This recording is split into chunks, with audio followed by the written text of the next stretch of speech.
So here we are on the last episode. We have seen this deformity in the top.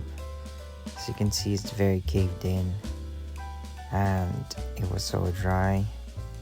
So I had to put it in a plastic bag and put water in it and then sit for a couple of weeks just to get the proper moisture inside.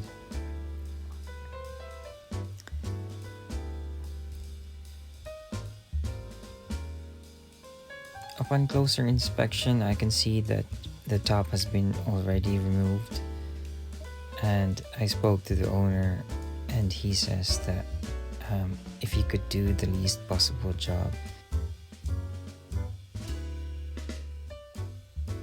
So what you're seeing here are a bunch of cloth soaked in glue, but it wasn't holding it.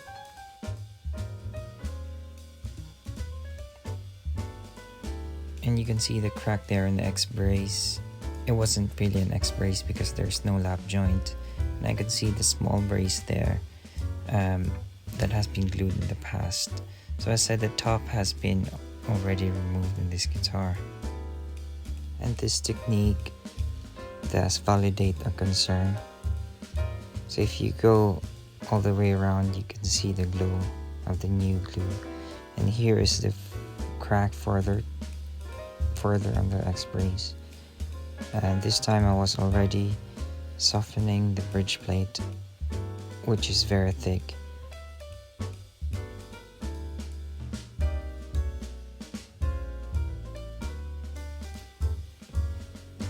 So the glue that's holding the bridge is very stubborn.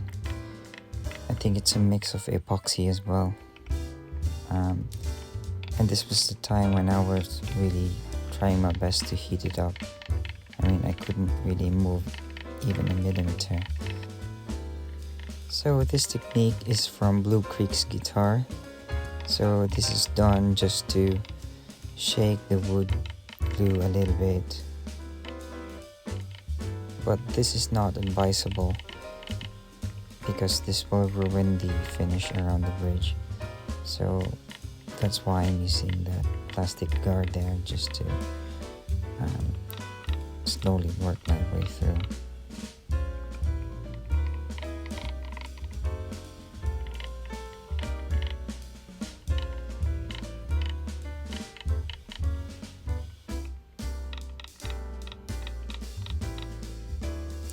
So you have to be careful and just be patient on this. So after that, a good few hours of using the heating blanket and water just to soften it up. Now this may look very easy, but trust me, I've been working on it for a couple of minutes to an hour, and I haven't really moved.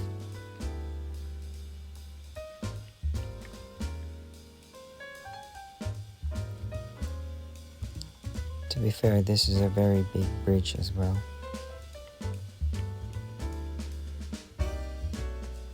You might have noticed that there is still a saddle there, but that saddle was epoxied into place, so it was really difficult to take off. I need to drill it in order for me to take it out, but I wasn't planning to make another saddle for it.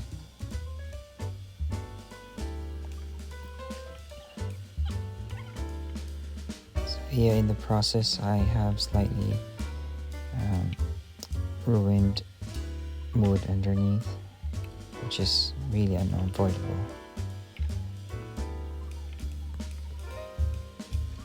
I wish there was an easier way.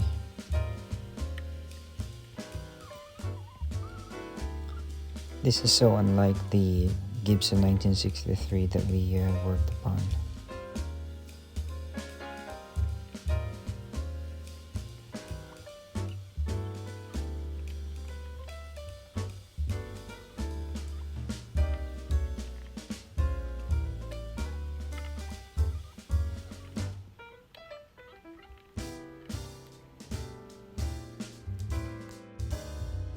Before I even started this process, I could already see that the bridge was already deformed. And I was right. When I took this bridge off, it was slightly deformed. This design did not really make sense. A very, very big bridge and a very small bracing, and it wasn't even in a true X brace as well.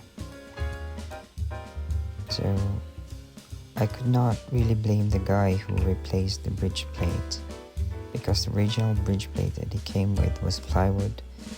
So the other repair guy, many years back, has changed it and put like a very thick bridge plate underneath, and also used epoxy for it.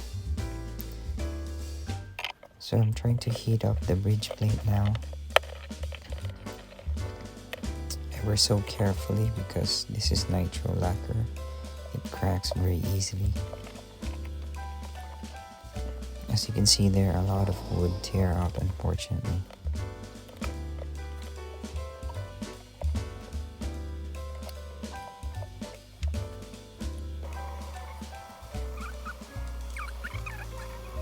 So I was using water trying to soften the glue underneath, but no matter how I try, the glue was hard as a rock. I couldn't even get my palette underneath there, and this was already a very long time of steaming it. I wasn't really very aggressive, because that will melt the finish on the top, but just enough warmth to soften the glue, but it just wouldn't. So here I'm taking all the cloth off the joints, because it was failing anyways, and as you can see there, all the joints were moving. So we had to clean that up and re-glue again. So this brace has to be removed to properly put it into place. I call this a leaf bracing pattern, because it wasn't a lap joint. It's more like a leaf pattern is what I call it. I don't know why Gibson or Epiphone did this. Maybe because Martin was already chasing them on their patterns, and just to stay off from that Martin pattern, they were trying to be safe and use their own bracing pattern. I don't know, but yeah, this is what it looks like.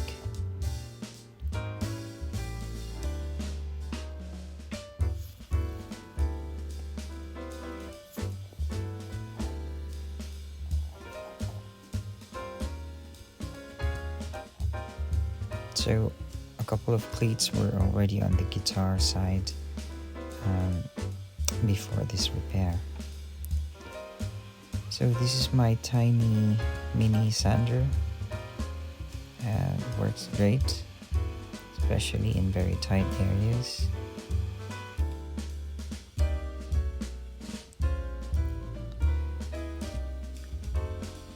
So that tool is very handy, since it's very difficult to sand those areas properly if your hand is on the SoundHole.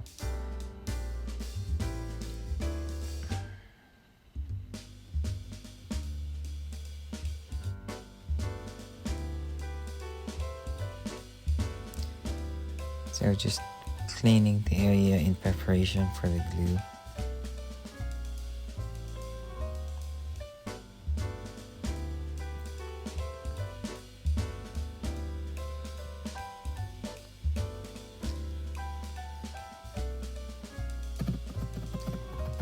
So as you can see, I can move it around without any trouble, and this is just made of bearings and some magnets, some PVC. Here is when I already took out all the cloth, and as you can see, we need to put glue in those areas over there, the rear ends and on the front end. and reattach the brace on the left.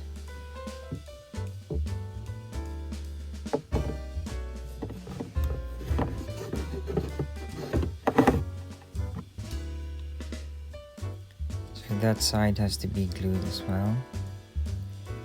As you can see, the big bridge plate there, I wasn't able to touch it. Here is when I was putting a low-tack tape and a couple of wedges. So I moistened the area a little bit in preparation for the glue also, since animal glue can accept if the area is quite moist and it could spread around easily.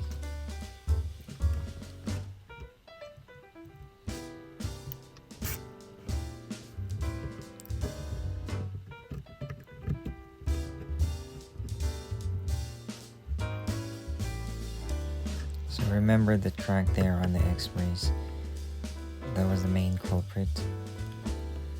So making sure that that area is treated properly.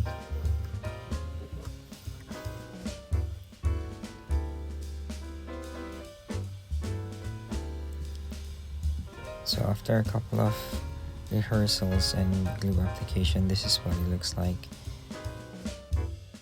And I'm putting that heavy metal there on the belly to retain the form, since if I don't, there would be a chance for the belly to increase again. So it looks like it's flat already after clamping. So I'm putting this tiny brace back to its original place, trying to make sure that it's in properly before clamping. Mind you, this is not just a straightforward clamping of the brace repair. I made sure that the form will be slightly overcompensated before gluing everything. So corks are very handy not to squeeze the very fragile wood underneath the clamps. So at this point, I'm already done gluing the main brace and just putting back this tiny leaflet brace. So here's the preview before clamping back the bridge. So this pickup here is very troublesome. It's very short and there's 4 of them. So I need to make sure that I stick them all together. And the owner is planning to take the guitar back, and I forgot to put them back together. That's why I was quite in a hurry. So there wasn't really no choice but to use a short-acting adhesive. Since it was very short and I could not see through the mirror, I just decided to take it all off and put it back in. Now in order to put it back in, I need to line them up properly. So the best way is to have like a double-sided adhesive and stick it in there, and without even watching the mirror, just feel where it's going.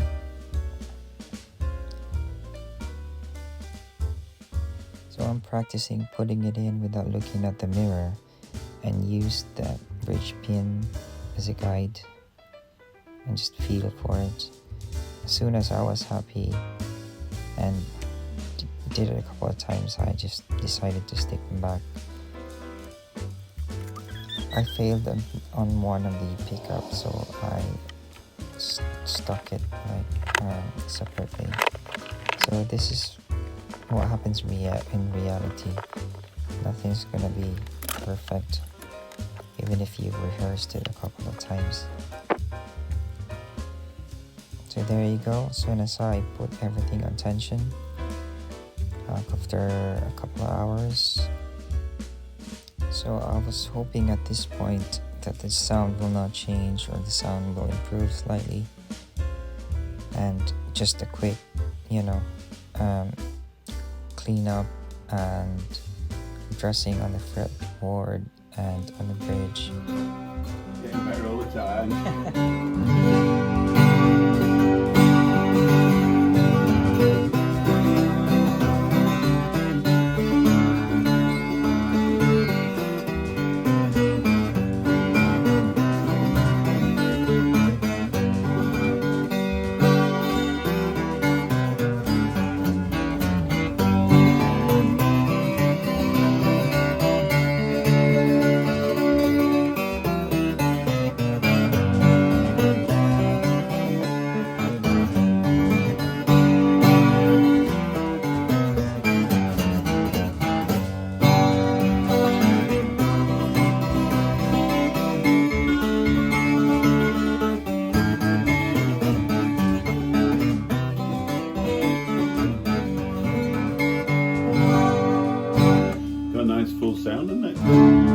don't think it sounds really much different from before, do you? It's very hard to tell. No. It isn't, to be honest with you, because we just fixed the structure. It sounded great. It sounded great before. So you know, I was the only concern I had about you working on it. I mean, was that some might lose some of the full sound that it had. You know, just I don't know why. But anyway, so yeah, look at that.